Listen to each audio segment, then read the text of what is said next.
definitely becoming the meta of the tournament. Meanwhile, we'll see now from Team Liquid if they follow up with the TA. If they don't pick it here, it will be banned out. So I think they get it. Absolutely. I think you just snatch that TA. Oracle is something that's been banned out versus them in first two quite often, coming from, well, the last 5 years, I think Insania has been spamming this hero, so it's about time someone stops him. Yeah. A little too late on this It's draft. a Liquid specialty hero for sure, but I do think people have figured it out a little playing the hero. Oracle or just Team Oracle. Liquid's? I mean, just these heavy sustain heroes that come out of Team Liquid's drafts, like in the DPC, they haven't had that much success even picking them so far. There it is. They've take a genius to find that one out. No offense, Lizard, you are a genius. No, I'm not. Like, so before we move on, if I could guess it, I would like to ask you guys a little bit about the Dragon Knight. So we're seeing this hero kind of run into prominence over the last 24 hours, and I was just wondering your opinions. Why you think that teams are favoring it so much more now? it's just very versatile. It gives you a lot of push. The new build that they do with maxing out the Dragon Tail gives you a lot of control in that mid game too. They've realized that if you play this hero on the offlane or mid lane, it doesn't really matter. You're still gonna own, and it really benefits this whole 8-minute mark. Let's all come together and push a tower kind of play style. So I see. Dragon Knight I consider a jack of all trades. So he's pretty safe to open with. Also, he gives you something people like a lot this patch, which is a stun. Yeah. And it's an instant stun too. Like we've seen a lot of popularity with these puck picks and these storm picks, etc. This hero is very good against heroes. pretty much stops you from picking puck, right? That's a really good point. Also, the flexibility in like a Lion Dragon Knight draft is very cool because Lion can be either 4 or 5, and Dragon Knight can be 3 or 2. Some psychos have played him on, but I don't like it so much. Not so far this major. I mean, you can still play him on the safe lane, mid lane, off lane. Doesn't matter what position. Yeah. So already you don't know too much about Team Spirit's draft, whereas we know the TA is going mid and we know the Oracle is going to be position 5. That's a really good point. I love it, that kind of versatility that comes out from picking heroes like that, so you can still keep your secrets. You know, like a Broodmother, still not banned in this draft. We could finally be seeing Moody Broody once again. We might. Actually pretty decent versus TA as well. All these bugs did go through, so the Nyx Assassin, the Brood, still in the pool. When you're Team Liquid right now, you're banning out Illusion Heroes, Terrorblade banned out, maybe PL is next. You want to give this TA a room to shine. You want to give her good matchups, and these heroes plus Ember perhaps are at the moment the worst. Maybe they opt to ban out the Venomancer instead, something that's picked in the CIS, but I won't like it that much. I'm not so hot on Venom. I don't think that hero is that great. Venomancer? Yeah. Bananamancer. You like it? No, not at You all. don't? But I do like it Then against it might be TA. good. I think against TA, it's like a rock, paper, scissors. Like, I pick scissors against your TA, you're never going to have refraction, which is nice. Lizard, you typically people that are so handsome and buff as you that Thank you. work out and become alpha males, it typically stems from some kind of trauma. But look at you. You're an amazing human being. Like, you're just Who perfect. gives a shit? I'm ugly. It doesn't No, you're matter. not. What do you mean? The maze. Anyway, but my point was, surely you You're my did some idol. things you Look regretted in middle school and high school. What Oh was yeah, your- for sure. What was your moment of shame as me being that dragon on the playground? All of it. I've had many. Such as? Difficult to think of one. See, he's at such the an alpha. He moment. didn't have a single one. He's just trying to. No, I'm sure I had. Nothing? It was just a shameful presence overall. Like most gamers. Yeah, pretty Gracious. much. My hair was very long. I had longer hair than Effie here. That was also That's pretty cool. That was interesting, yeah. Well, we all had No. our blunder years. Yep. Anything from you? I was Embarrassing? an emo kid. You were an emo kid? I did. I had hair in my face and I wore eyeliner much like my look today. This is a This rehash wasn't of a the old conscious. days? No, this was not a conscious decision. This is anime. Dude, the emo kids were the only people that would sit with me at lunch because you could just walk over and sit down and they wouldn't say anything. They just kind of dealt with it and I'm like, how you doing, guys? It was fun. All right, sorry, Morphling is banned out. We filled enough time for that one. And we got another band coming up. Here. Anyone sticking out that I was catches your very eye? rude to emo kids. Why? You do know that one South Park episode in which Butters In which Butters? almost becomes emo and then he doesn't and he gives it to them straight? Yeah. He kind of inspired me to give it straight to all the emos. Well, whatever. Wow. Fun times. What got you out of that emo funk? Was there ever? How did you grow How out did of you? it? How did you get free? Well, I got older. Yep. It stopped being, you know. Stop being popular. No, you just look in the mirror and you're like, what am I doing? We all been there. I had like hair in my face and my eyeliner was horrible on a daily basis. You know what I mean? When I met my wife, My mom was quite concerned. My mom was concerned. When I met my wife, all I wore were Hawaiian shirts, and she threw them all away. And she said, "You have to change." Really? She threw them all? I You still have wear Hawaiian zero? shirts. I brought one with me. She let me have my favorite one back. Oh But boy. anyway, Winter Wyvern has picked up a hell of a hero that we've been seeing, especially against these giant burst damage heroes like Templar Assassin. Most people, you are a huge proponent of the Winter Wyvern support right now, correct? Though? I like it. Don't let me put words in your mouth. If I'm lying, No, I like it a lot. I think it's performed very well, but it's usually picked in specific situations. And usually it's to counter-initiate versus a Magnus. That's where we've seen it most often in this tournament. And Team Liquid do play a lot of Magnus, so this could be a deterrent Possible. to that. They go with casual Snapfire. This should be your position 4. What I like to see with Snap, maybe some extra minus armor. A Slardar that hasn't been banned out would be perfect for Team Liquid right now. You have Snap, you have Slardar, TA. That's pretty much Rosh gone in 15 seconds. Ooh. That's maybe too much. negative armor is great against Dragon Knight too, isn't it? Yep. Actually, I agree with that because they do play a lot of Slardar on Quickfa, and it does seem like it has a lot of synergy with their picks so far. We saw LGD run a very successful minus armor Wow. draft. It's really good right now, right? Did you guys see that But it- pillow on that man's head? His brain is drafting so hard right now, he needed protective covering. The frontal lobe was on fire. There it was, Moody Broody coming out on It's Team coming Liquid. out. You forgot to ban the arachnid assailant, and she comes for you. It's not mid lane, it's the offlane brood, so will be still played by Koikwa. Going to be very interesting. Maybe they can switch things up, play it on safe lane, but we'll see. Pretty solid this game. Doesn't have a lane that she suffers against. Usually, right now how you deal with her is you pick some troll or a hero that actually can defeat her in the lane. Right now there is nothing. Later on, yeah, you can put the Dragon Knight to defend versus the spiders a little bit, which is nice. But still, I find this PL a big problem for the side of Liquid. I feel like Morphling, I don't know why they valued Morphling over PL, that's all. 10 seconds remaining. Question. Actually, if you're talking about the ban, I agree with you because they just played a Morphling game in game 1 versus Beastcoast, was it? And they didn't succeed with it. So the most heroes they've been successful with have been actually Terrorblade and PL. And PL, yeah. And these illusion heroes do very well against TA, which is why I Exactly, imagine right? they were Yep. banning them out. Maybe they just didn't want to play versus a Morphling. Maybe they were scared of just the early mid-game timing with the Dragon Knight and the Lion. But they went for something different than what they were expecting. I'm not too concerned about PL's lane versus Broodmother because he does lane fine versus her until she's level 6, and then you can just kind of swap him out with the Dragon Knight. So You can leave Wyvern as well a little bit with Splinter Blast to defend, plus Dragon Knight should be fine. also Wyvern's very good versus TA, and she's quite good versus Broodmother as well. So Yeah, Wyvern Because is the babies? amazing. Yeah, She like gets to ult brood and her little babies bite her. exactly. They eat her alive. Good God, it's like nature for real. It's terrifying. yeah, it's like modern day parenthood too. Wow, that is a deep comment. As someone who has a new baby, I didn't know about that. I didn't know deep. That's coming, Slacks. We'll see if he can stop me from eating him first. Thank you. You warned me just in time. Don't eat your baby. I'll take care of that, my friend.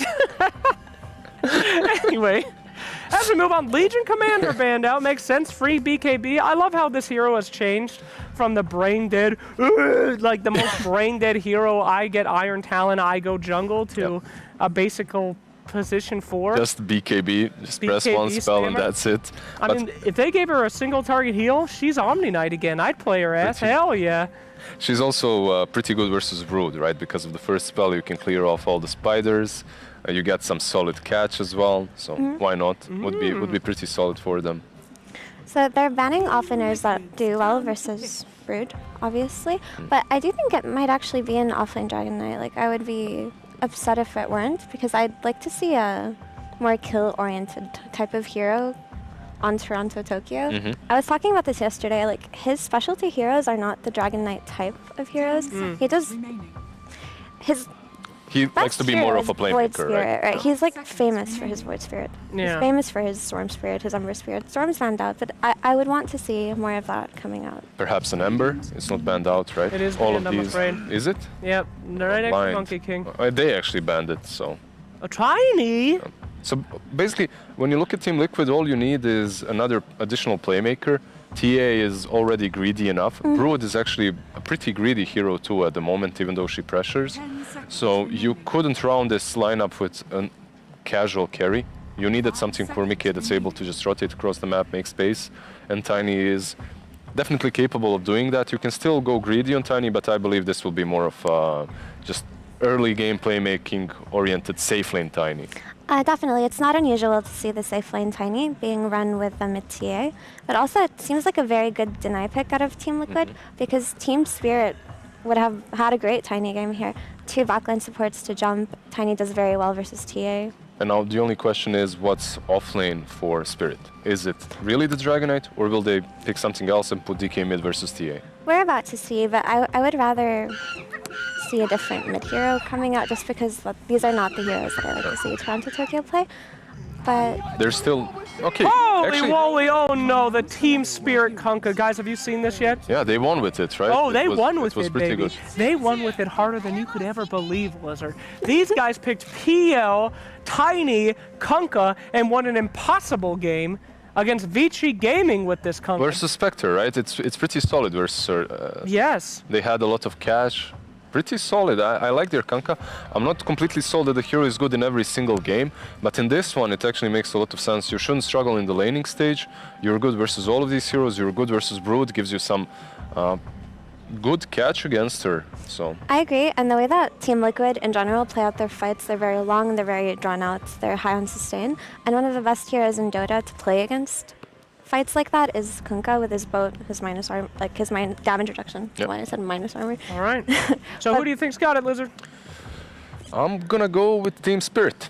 Team Spirit. Yeah, even versus the big bad Brood. All right. Effie, if you had to assign one of these teams to being Aaron Jaegers or Deku, which team? Deku avatars don't win either. Okay, great. Anyway, so here comes the game. Nice try, Sparks. No, okay, so I can see both, like the draft going both ways. Yes. I think Liquid are on a lot of comfort heroes, but I think so are Team Spirit. So I'm just going to lean towards the side of Spirit just because they're Very well, performing Team better. Spirit, she says. Confidence brimming as we go into our match. Team Spirit versus Team Liquid. Let's bring it to the casters. Oh, hi. Very much. This is going to be a very hype match because, well, we're at the bottom of the standings right now, but this is going to shape the way that this goes for a couple of these teams in all likelihood. I mean, there's another day of games, but I feel like Liquid has to 2-0 to just stay in the running. And if they do, I believe they pretty much tie up with Spirit, if I'm not mistaken, there, Synderen. I think they might need to even win an additional game on top of 2-0ing to be tied, but I could be mistaken on that. Yeah, but I would say Liquid overall have been kind of the team that nobody's really expected to be at the bottom this quickly. They've underperformed for the most part. Of course, they have, they haven't had this exact lineup for that long. And in terms of team spirit, they've gotten 0-2'd one time, and the rest are draws. And they've looked really good in a lot of these games. So expecting a pretty good match here. The thing I will say about Liquid as a LAN team is that they are, like, with this roster, they've been not this specific roster with Sumail, right? But before with Boxy as well. Yep. They've been very volatile on lands. Like, there are some lands where they look amazing, and then there are some lands where they have a really bad day, and then they come back. There's lands where they start out 6-0, and then they go 6-6, Like, oh boy, and it starts out here. It's gonna be fun. Gets purged off there for just a moment. Toronto Tokyo can't quite get that ridiculously low-range Dragon Tail on him. So what I'm trying to get at here is Liquid are currently 2-8, but they are the kind of team who can just suddenly turn it around after that last game. Sure. So I'm not going to write them out based on that, but I will still... You're actually right, by the way. They will be tied with Spirit if this is a 2-0. Then they would both have 4-8. But I still think, like, just on average, right? Let's consider the average performance so far in this tournament. I think Team Spirit have just been better. I think it's just fair to say. So I will favor them going into the matchup based off that as well. But obviously, Liquid grabbing that last game win against TNC is definitely a bit of a morale boost. You saw Insania jumping up and down, running around, cheering his teammates on. I think part of it kind of a, you know, desperation cheer in the face of evil, but that's an interesting way to put it. I thought it was just, you know, I mean, it's probably exaggerated because they're getting destroyed, but I mean, you kind of need that kind of morale boost, right? I think it was great. I think he's trying to pull his teammates back up. It's obviously been really tough, and sometimes having a little bit of the ability to mock yourself a little bit to, you know, it can be a good morale boost in the right circumstances, right? And I definitely think that was the intention there. Like, he was genuinely happy they won a game, but they also realized, you know what, like, this is obviously kind of ridiculous for us, but we got to make the most out of what we've got. So what do you think? Mikke is playing this position 1 Tiny, which we haven't gotten to cast yet. It's always been a support. Obviously, since they changed the fact that, you know, you can buy the shard to have the infinite amount of tree throws or whatever you want to call it, so you can just never lose it when you actually attack. The position 1 is on the table for this hero, but we haven't seen it a ton yet. What are your thoughts on that hero this game? I don't think it's that good of a carry Tiny game, in particular because what makes a good carry Tiny for me is that there's easy kills, right? Like, that's what this hero excels at. You want to blast people with your avalanche toss, and then if you're a carry Tiny, the logic later on becomes you either have a really good combo for tree volley, or you find a way to have big benefit from the cleave, which is kind of nice against PL, I guess. Like, that's the one thing. Wait, but tree volley as an Aghanim Scepter? Yeah. Oh, okay. But I will say, like, against both Dragon Knight and Kunkka, I don't think, like, those are not matchups you like. They're very tanky. Yeah. They're strength frontliners. They have a lot of sustain. You're playing into Wyvern, who can also negate a lot of your physical component. And Tiny no longer having any status resistance also makes Lion a kind of dangerous matchup, because you might feel deceptively tanky, but you don't really want to buy BKB on this hero, I think, a lot of the time. So, but it feels like a game you have to do it in, right? Against these heroes, there's just too much control. Yeah, for sure. So, well, we'll have to keep an eye on what kind of item build he goes with. I think that's the most interesting itemization choices from my side, at least, because I have no clue what to expect. But Koikva, I mean, you've played with him before. He's going to be on the Broodmother off lane. Obviously, he played Lone Druid last game, and that helped them stay in the running to not get the bottom 2. What are you expecting from him this game? He's getting some of his good heroes. He plays a really good Brood. Just love these micro heroes, huh? Yeah, he does. He also likes Visage, but that hero is not being played this tournament so far. I think 0 games, maybe 1. I remember you quoting that would be the hero of the patch, actually, because of the Aghanim. Yeah, when the Aghanims came out, it was destroying pubs. I don't remember if it got nerfed or if people just figured out that Vanguard was busted. Yeah. But that's probably the primary reason we don't see Visage is just Vanguard owns it way too hard. And you can even buy Crimson, right? If one of your heroes wants to get Vanguard anyway, the upgrade isn't that expensive, and your whole team is just covered against Visage. So right. I think that's the actually problem. Does connect for Collapse. Mira not really in range to get an Earth Spike off, but you can see the Tidebringer just doing work. Yeah. I mean, this is not a good lane matchup for Tiny whatsoever. Absolutely.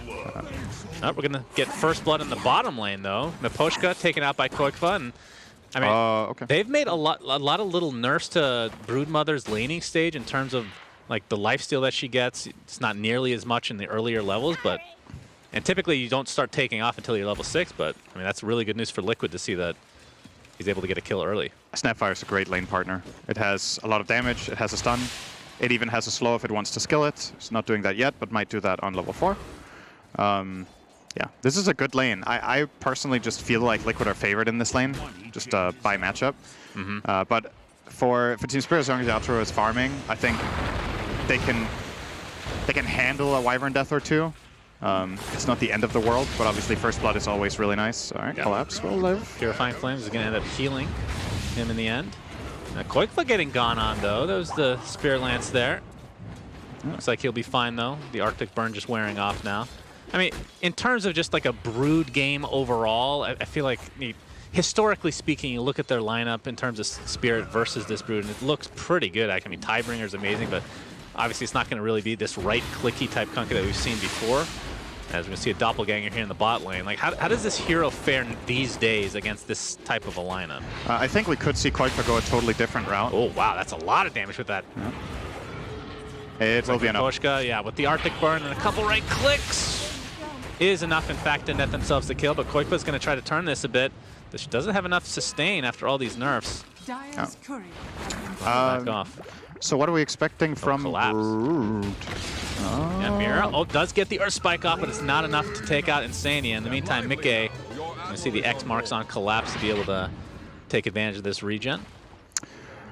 I think there's a chance that Koikva goes for the pipe build on Brute this game to be able to keep his spiders alive, but he's still playing into Kunkka Cleave, right? It's just tricky, because whichever you itemize against, whether it's the magic damage or you try to get some physical protection against the Kunkka, I think either way your spiders are probably going to die. So maybe you're better off playing it as a right-clicker, like you said, and go Orchid. Like maybe it's just better. Try to find Wyvern every fight, shut him down, or Lion.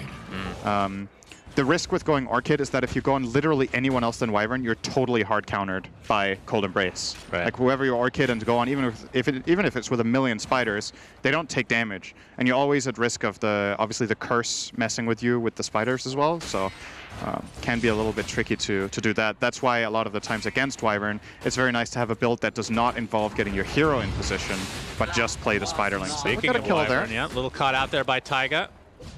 Yep. Yataro's going to be just fine, though. I mean, looking at the actual net worth right now. Top lane, though, Mira. That's a lot of burst damage they have, of course, between both the Tiny and the Oracle. So Collapse is going to have to back off for now.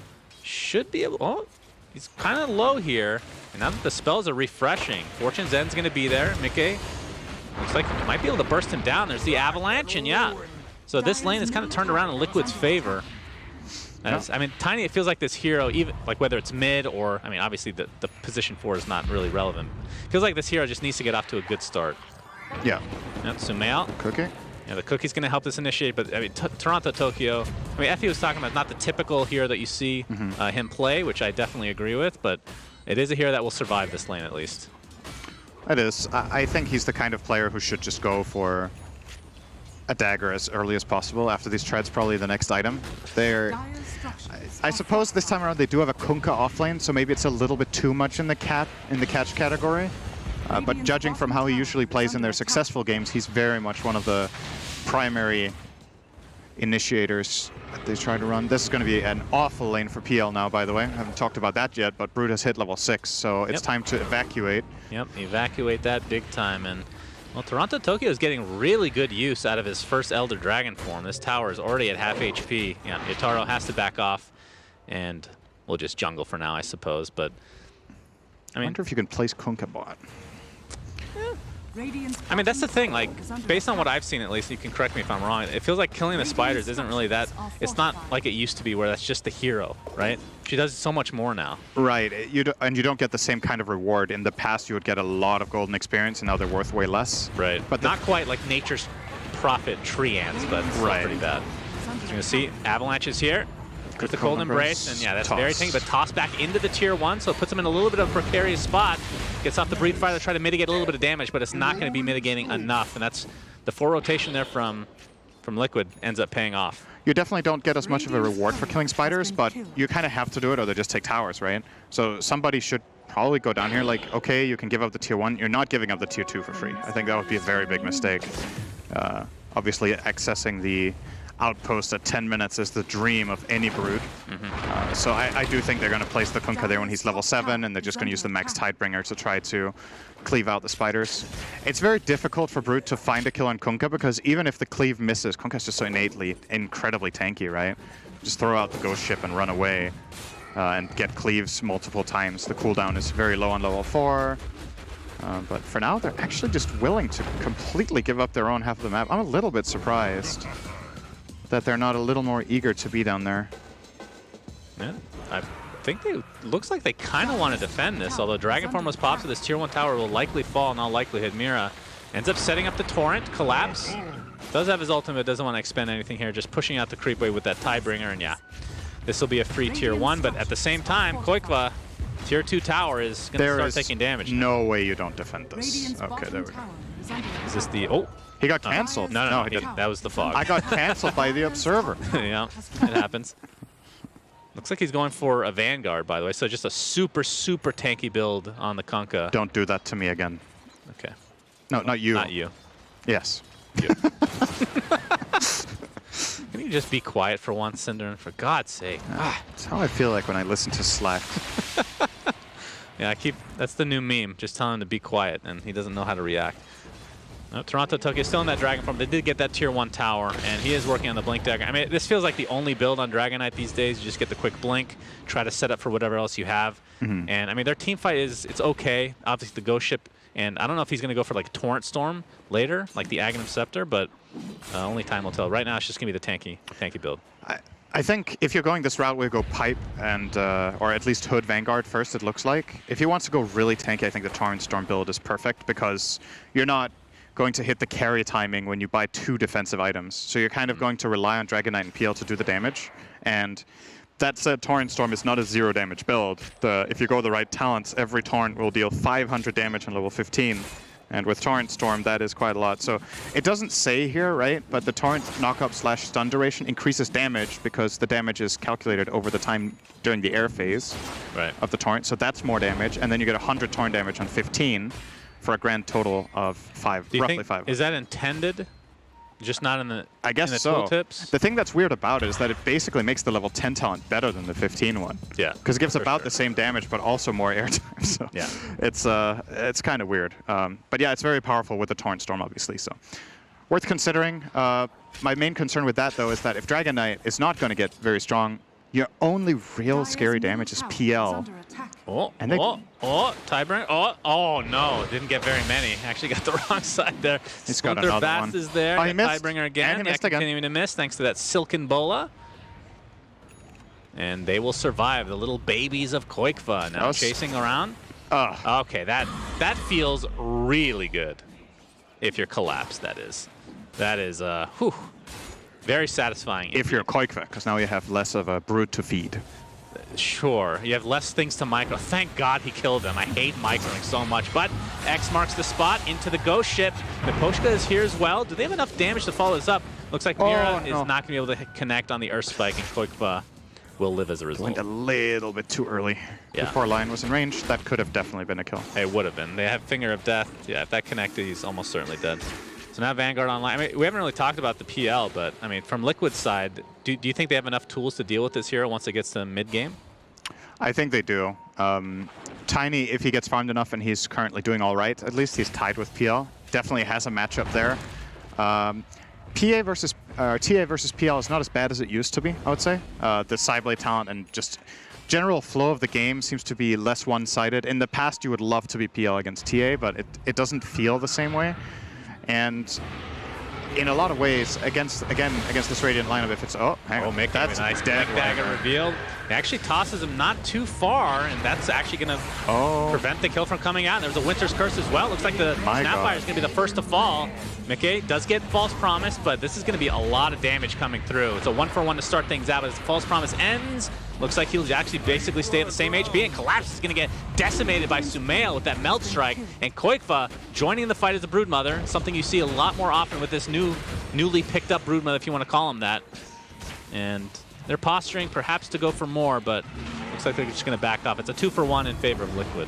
I honestly think Spirit should be relatively happy with that. Like, the way that started, that should have just been a clean Wyvern kill, right? I guess it ended up 2-for-1 because Kunkka rotated. Oh, another Ava toss back into the tier 1. That's more like it. So very nicely done. The first toss from Mickey, I don't think he threw him as far as he could. Right, yeah, definitely And that's why I thought that's a clean kill, but he actually got to reset a little bit. The Dragon Knight kills the bigger one, though. They get that as well. And here's the tricky part.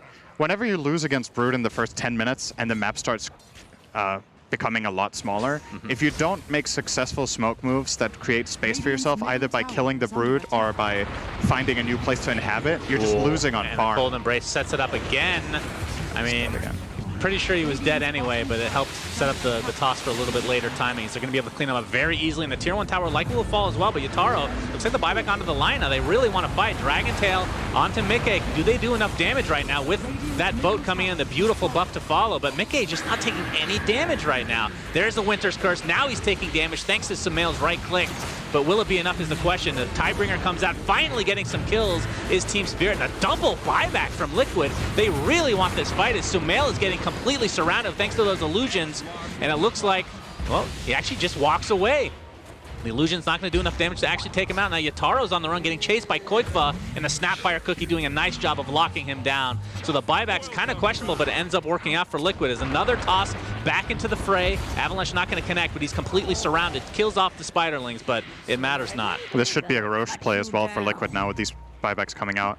They have 20 seconds. It is enough when you have Brood and TA. I don't know how many spiders he has left, so maybe it's not that good, but they have so much other minus armor. Foreign Little Shredder, they have a Medallion, they have Meld Strike. It's a very quick kill. Yeah, so the buyback on Mick, again, this is a position 1 tiny. Like typically you look at that like, oh, it's the supports, but this is a position 1 tiny. Buying back this early, not the most common thing, but it works out really well. Yep. This will be a Roshan kill. And Zania will see Mipochka and Liquid. Gonna initiate again with the Avatos combination. This time the toss on top of the Avalanche, which means more damage, Synderen. This is Thus true. the kill. 4K net worth lead at 16 minutes. Man, Spirits games. These last 3 games we've cast. Night and day. It's a complete stomp one way or the other, and you never know which at the beginning of the game. Yeah. Well, so the first game we had today, they got absolutely destroyed by beastcoast. Yeah, that was the biggest one. They were 4K gold behind, I think, minute 7. Yeah, or something like that. It was crazy. This time around, it is obviously 15 minutes in, but I'm looking at the overall trajectory of the game, like what options each team has, and I just, in this patch, being ahead on map control and having an Aegis on a Brood team is so good. And he did go the pipe, right? On the Brood? Did I just see that? I think so. So he is going the Aura build. Very, very strong, right? It was one of the options that I talked about. I wasn't sure he was going to do it because of the Kunkka, but he still thinks it's worth it for his team. Oh, collapse. He wants to go for a combo. He keeps killing these spiders very nicely, but the Silken Bowl is slowing them down. He's going to get tossed back again. Man, Liquid's doing a really good job with this Tiny, I have to say. Kunkka Boat comes out, but not really going to hit anything. And Collapse is not going to be nearly tanky enough despite that buff. And Liquid's starting to roll through this game. The way you access the map, I'm going to be repeating myself a bit here, but I feel like in games with Brood, a lot of the times they kind of follow the same pattern. Brood takes over the enemy safe lane tower, starts playing the jungle, gets the mid tower. At this point, if you don't make team moves that are successful, you currently only have access to about 40% of the map. So you're getting out-farmed. If your fighting is not capable of winning or winning your space back in the game, you have this PL to put all your hopes into, while Liquid are farming more of the map, have the Aegis advantage, can choose when they want to push, and whenever you start crossing areas, you're terrified of Brood as a support. This matchup is so bad for almost any support in the game. Like Wyvern is even in many ways one of the better ones, and you can still just get killed by spiders alone. So, oh, that's some more. Nice CS for the Kunkka. Yep. 241 CS minute 18, not bad. Yeah, quite deceiving indeed. He's going to have to TP out because Koikfa is pretty freaking scary. And now that he's TP'd out, I mean, there's not really, I mean, there's Splinter Blast, I guess, but it's not nearly as powerful as a Tidebringer. Yeah, so. Koikfa's pinging. He's like, wait, Kunkka TP'd out. Free bot tower. Exactly. Has that Orb of Corrosion, so a little bit of minus armor to that tower as well. And yeah, I think this is just going to be given up by Team Spirit. Radiant's bottom tower is under attack. Now, so far, this Spider is definitely working out for Mr. Koikfa. Sumail, of course.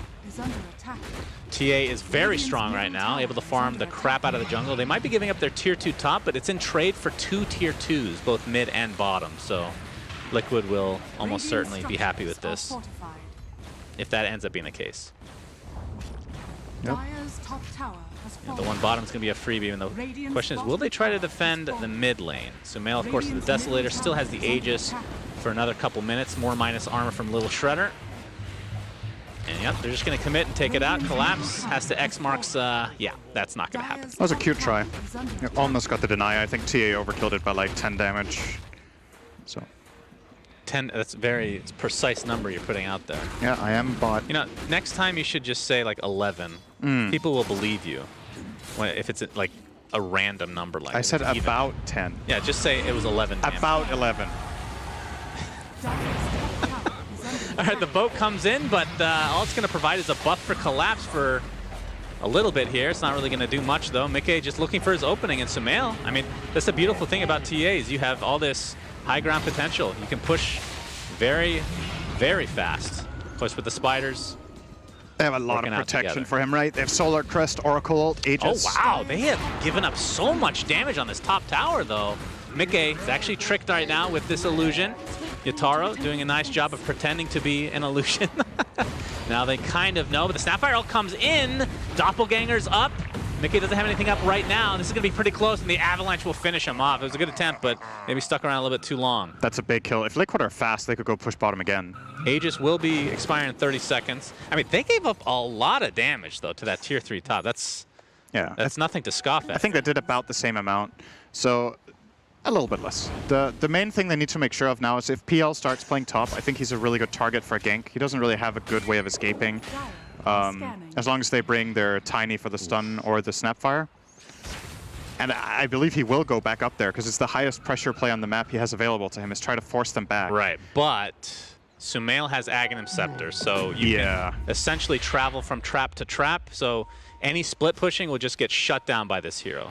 This is such a cool Aghanim Scepter, and once you get the shard, which allows you to silence people with the traps, like this is such a cool addition to the game, I think. It's really, really nice addition for TA specifically. All right. We have a smoke here from Team Spirit. Let's hope for you never have to play support against this. You might change your mind. Yeah, I don't. That's why I like it. Yes. I actually don't play TA either, so it's funny. I can just appreciate it from afar. Yeah. I mean, again, you can nerf the numbers, but the design is cool. Yeah, I can also appreciate a good Brood game from afar. That's always wonderful to watch. That's a little bit different. But thanks. Here comes Tiny. Okay. Yeah, Mira's already used his Blink Dagger as the army of spiders is upon him. And the cookie will set things up. He is literally surrounded. That is a nightmare. That's nightmare fuel right there. Oh, it's beautiful to watch Brood just kill supports. That's quite a... You're comparing TA to Brood. Are you crazy? What's wrong with you? No, I'm not. Come on. I'm not comparing it. It's like, okay, there's Techies, there's Brood, there's Arc Warden. These heroes should be deleted from the game. No. Deleted completely. If somebody deleted them, who would actually miss them? Just a lot few players, of people. Just a couple people that have level 25s on the Dota Plus. I think about 1% of the Dota population only plays techies. Okay, and when it's banned, they play Omni Knight. They play Arc Warden. They play they play Omni Knight and Warlock. Yeah, know somebody I guess that so. does that. And then there's 2% of the population that only plays IO core mid. Okay. And they continue to do it even after it has been nerfed to the ground. They still play it because they haven't read the patch notes. Because it's all they know. Yeah. 0.001% of the population plays ability draft, 12,000 games. Yeah. So what is the point you're getting at here, Sin? You're just spouting out facts. You're saying nobody cares if the heroes get deleted. You would lose a lot of players who really love techies. I think all of that adds up to like 1.1%. That's quite a lot of people. I don't care. Okay. Anywho, 8K net worth lead for Liquid right now. And again, if you're just joining us, this is an extremely important series for Liquid. They basically have to go 2-0. They are at the bottom of the bottom, and the bottom two of this group stage are out of the tournament. And again, only tomorrow's games are left before the actual tiebreaker and then into the playoffs. So Spirit definitely at a major deficit this game, but they can afford to technically lose a game or two and still make it through. They can, but you also, I think it's a little bit dangerous for us to just be like, okay, you're through or you're not through, right? Because I think seed actually matters quite a lot as well. Like the kind of matchups that you're going to get if you're in the bottom of this bracket compared to if you're at the higher end can make a very, very big difference. Sure, you still get to play a series, right? But if you want to have any hope of getting toward those DPC points and the real prize money, you want to get those higher placements, and you're definitely starting off at in a much, much tougher spot by being 6th than being 3rd. Right. All right, Avatos from Mickey, and that is the Echo Saber. He's actually going for an overwhelming Blink 3rd item. Very good item against PL. That's true. That's true. One of the few. Collapse is taking basically no damage. This is a very long TP. That's embarrassing low amount of damage, actually. Sumail, that's where he TP'd too. The Ghost Ship connects. He does not have Aegis anymore. That is a big pick. Sumail was trying to solo the Wyvern top? Yeah, it looks like it. Wyvern just embraced and bought time, I guess. See, that's a pretty ballsy play from Sumail, not because he's trying to kill the Wyvern, but because he's doing it while the tier 1 tower is still up, right? Like, if that tower isn't there, the connection point for the teammates to get up there is not really accessible. So, yeah. It's not the end of the world for Liquid, but when you're dominating the map this hard, it's very important to not, like, get too greedy and start giving away key picks, especially in this newer patch where you get more comeback gold. for getting these kills. He's the top net worth hero in the game. They're going to lose a mid-tier 1 tower for it, right? So now suddenly, I think that one death was like a 2k gold swing. Oh, for sure. If this tower it's not just about how much money you lose.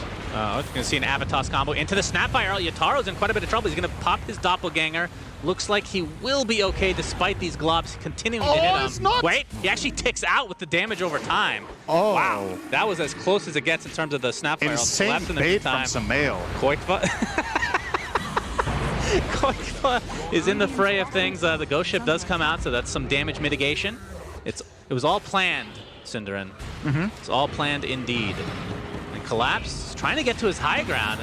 Has the Crimson Guard, by the way. That's pretty cool. Is the Avatos combination back into the fray, but the X marks the spot, brings Collapse back, and he will actually survive through this engagement.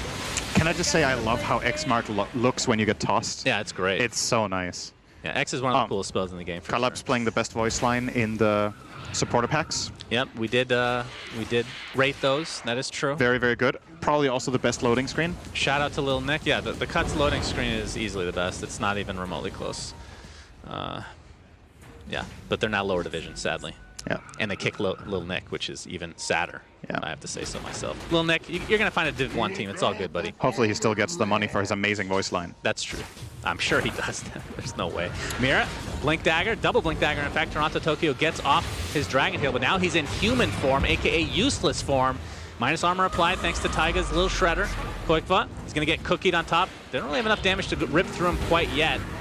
Plus, he's not really the highest priority right now when he's not in dragon form. And I don't think any kills are going to come from this, so 9k net worth lead now for Liquid. Roshan is actually available now, so Liquid probably looking for a pick and then Rosh. Absolutely. You want to find, ideally not Kunkka, I think. If you can kill 1 or 2 supports, that's perfect. Why is that? Kunkka, I mean, the boat in the Rosh pit sounds pretty good. I think it's just too hard to kill. Like, if they open on this guy, that's one way they can lose the fight, because he can tank. I don't know what his EHP is right now, but with Crimson Hood and boat, multiple thousand HP. Where does his easily. Ags and Shard show up on a HUD right now? It's just missing. Oh. What is this? That's so weird. I've seen that for like a Terrorblade, which makes sense because he has a bunch of additional skills. Even Tiny's. Huh. Strange. Yeah. And meanwhile, this really long-ass HUD from TA. That's why he's not buying the Torrent Storm. He doesn't know it exists. Yeah. He has to read the tooltips before the game. I mean, they tried to go for Rosh. It's already at half HP. Pretty risky considering, I mean, the counter initiation possibilities from Spirit. You got Curse, you got Vote, and all that good stuff. They're going to open up on the Oracle, and he's going to have to buy back into the game. Nice initiation from Team Spirit. Lion dies as well, but he buys back. Taiga's getting a full duration Snapfire ult in the meantime. I believe they're in the pit. They're actually trying to finish this off, but Poshka has to cold embrace himself. Taiga going to get the minus armor, and that's going to be a kill into another buyback. Collapse. Uses that Crimson Guard. Mickey jumps in. Nice double Earth Spike from Mira. And still not really any value kills onto the cores yet, but you could get some diebacks on these supports. That could be the value kill. That is a monster kill for Koikva. No buyback on the PL, and this means Spirit needs to get out. And the Rosh shall be free for Liquid, but the question is, can they get any more out of this? Curse is finally used after all that time. And Collapse, extremely tanky, and it looks like Liquid are not even going to bother chasing as Rosh is half HP. This is going to be pretty big. This is the Shard, which I assume Sumail takes. Yeah, you would imagine they'd just put on Sumail. Maybe Tiny could also be an option, but he might not know he has a Shard either because he can't see it. All right, it's going to be on Taiga. They put it on Taiga. So Scatter Blast, which is the Q. Yeah, you get the stun and it knocks people back. He has Dagger already. It's really good against PL. Yeah. It's fair enough. I like this. I think he was going to buy it as well. This is also one of the best shards in the game. You think so? Yeah, I think it's very, I'm not very saying it's not very good, but when I say best shards in the game, I think top 5, and I would not put this top 5. I don't know. I guess the reason it might not feel that strong is that it kind of depends on the dagger to be really good. But once you have that, like, think about what Snapfire can do with this. You have Blink, more or less instant stun from the cookie, which is relatively, compared to cookie, which is relatively easy to react to. So you blink Scatter Blast, and then you can cookie onto the scatter. Yeah. So it gives Snapfire like a high-level dragon. I wish it changed the name from Scatter Blast to Sawed-Off Shotgun. Because that's what it feels like. Right. You're up close and personal. You just do all this ridiculous damage. It's an old Half-Life thing as well. And you can get the references there. The lore it's intertwined. This is all the same universe, I'm sure. I'm sure that's definitely true. Definitely not, actually. Quickfoot pressuring the mid tower in the meantime. Sumail in the bot, and again, they have Aegis, they have Cheese, and they have the newly picked up shard on Taiga, so, which I don't even think they know about. So this could be like a surprise factor as well. It's pretty powerful with that 2-second stun. And Sumail has the Solar Crest applied as well. X marks into, I don't think they're actually going to go on this. Toronto Tokyo. I mean, he's in Elder Dragon form, and I think if Liquid sees this, they probably just wait it out. Although Yataro's in the top lane, he gets the tier 3. Mickey does have that overwhelming blink. See how they play this. Again, Sumail can go back and forth to whatever lane he wants as long as there's a trap available, which is super value. It's basically like having a Boots of Travel on crack. I feel like you could make a case for Sumail just being top for like 30 seconds now, putting 5 traps and then going bot. Yep. Because then he can defend that top lane for a good like 5 to 10 minutes. Yeah, exactly. But instead they're sending up Mickey there. I get that they want to use Sumail to siege the high ground bot, but I don't know. He can even leave a trap down here, right? Then TP top, place the traps there, and trap down here again. Did they miss the stun there? And Taiga didn't get out the scatter blast in range, it looks like. Toronto Tokyo, again, in human form, so Sumail's not super scared, although, I mean, the one benefit of being in human form is your stun is instant. So if you get the blink and you're actually in range, which means you have to be on top of them, it is instant. You can't really dodge that. And the high ground defense, I think they're going to have to give this up without Elder Dragon form. And Mickey's just going to jump with that overwhelming blink, toss back out. You can see the Snapfire ult doing work on the back. But Poshka might die. He's going to have to cold embrace himself. Oh, is that enough damage over time? No, he's going to heal through it. But Taiga jumps in with the Scatter Blast, rips him a new one. And just like that, it's a 5v4 and the full bottom racks for Liquid. But Yataro being very annoying. He gets the range racks, which is kind of meh, better than nothing. I mean, you have to do what you got to do here. I mean, this is like the split push attempt that is kind of countered by this Aghanim Scepter on TA. I just want to say, like, I'm not sure how many games I've seen of it this tournament so far. I have not been impressed with PL. And I don't think it's because necessarily like the players are making crucial mistakes. I just think the game is too fast. Like every PL, I do think every PL I've seen has not looked great, whether it won or lost. I think maybe it only lost, actually, the games I saw, but it's like I'm just trying to imagine there could have been another carry here that could have brought something to the table earlier. And when you go for this build with Diffusal Manta, you're like surprisingly fragile. Yeah. You see in these fights, he goes in, he pops all his stuff and goes in as support.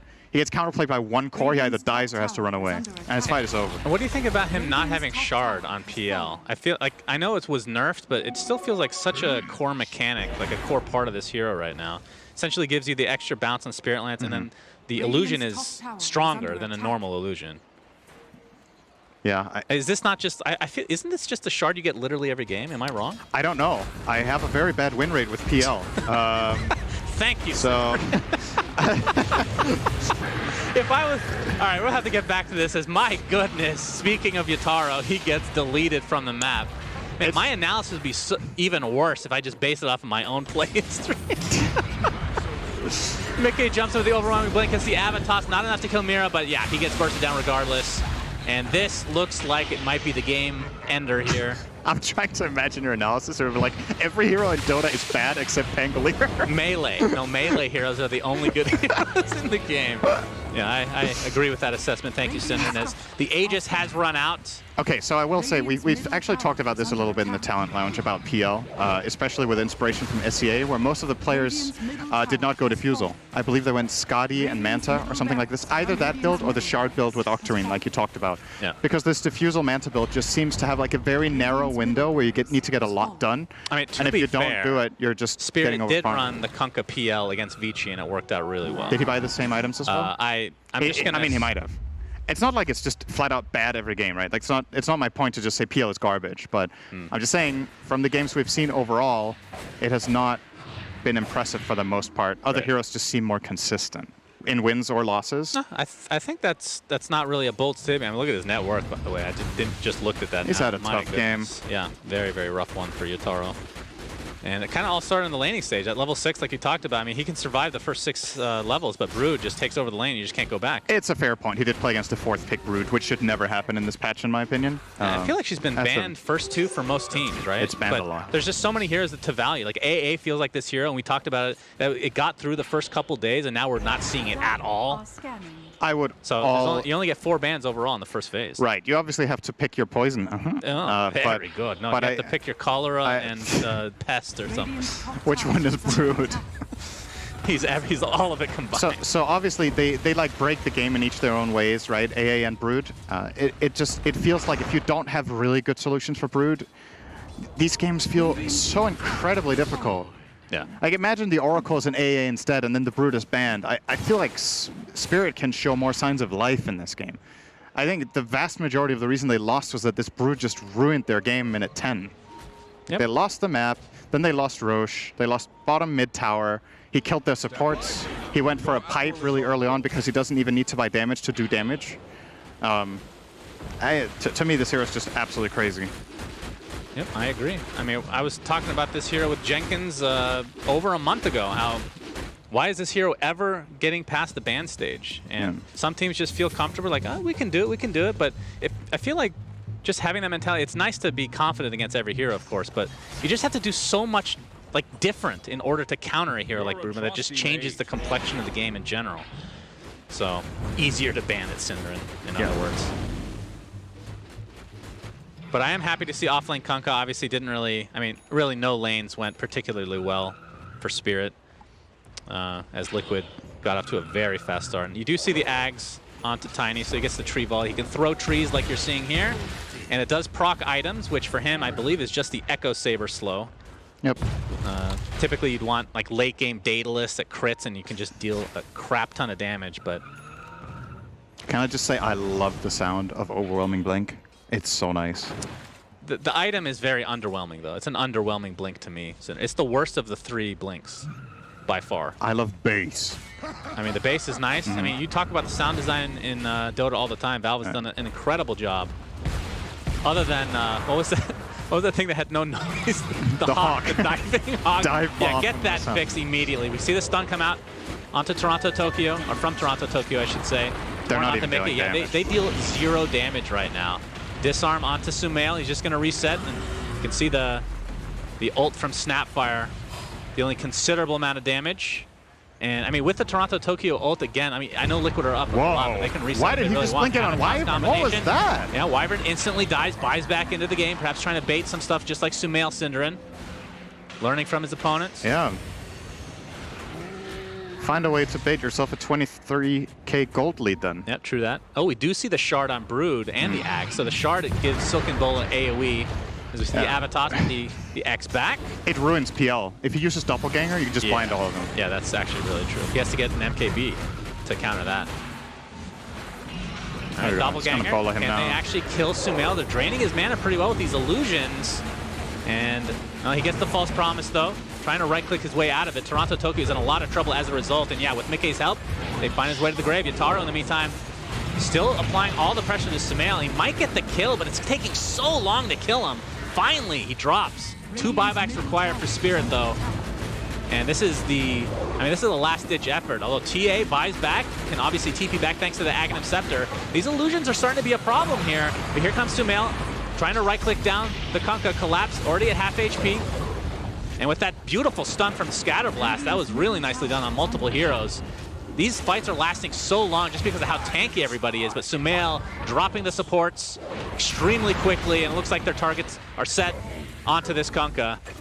And with that, I do believe that the game will end, Synderen. Oh, another Very bold buyback. prediction, yeah, buyback onto Insania. And collapse, well, he was getting chased in the base there. Mikha's discovering new land. Yep, he's getting his damage mitigated by Toronto Tokyo, which doesn't really have much damage on top of that, sadly. Another Snapfire. This fight has been going on so long that the Snapfire ult has refreshed. Still not that much damage applied, but Koikfa and company, they're surrounding him. There's a Scatterblast into the cookie, into the right clicks, but there's the Winter's Curse. Not going to be enough to save his comrade in arms. Now Mickey with the Avatar's combination. That's 4 dead. Surely, that's GG. Surely There we go. Liquid takes a much-needed Game 1 victory. They need the second game as well. But then again, Spirit, they'd be fine drawing this series because that puts them in still okay position to at least get through the groups. That would still be okay. It's good to see Liquid starting to make a little bit of a comeback. It would have been a shame if they just completely bombed out, but they're getting a little bit of momentum. I think they watched the ads in the breaks, actually.